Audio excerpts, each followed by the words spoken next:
এই জন্য বাবা ভাই বন্ধু,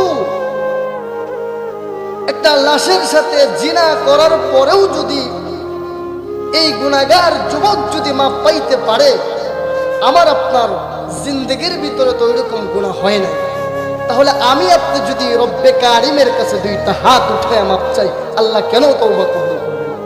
এজন্য মেরে ভাই দোস্ত বুজুর্গ, আপনাদের প্রতি অনুরোধ রইল, তওবা করে কবরে যাবেন, খালিস নিয়ত নিয়ে তওবা করবেন।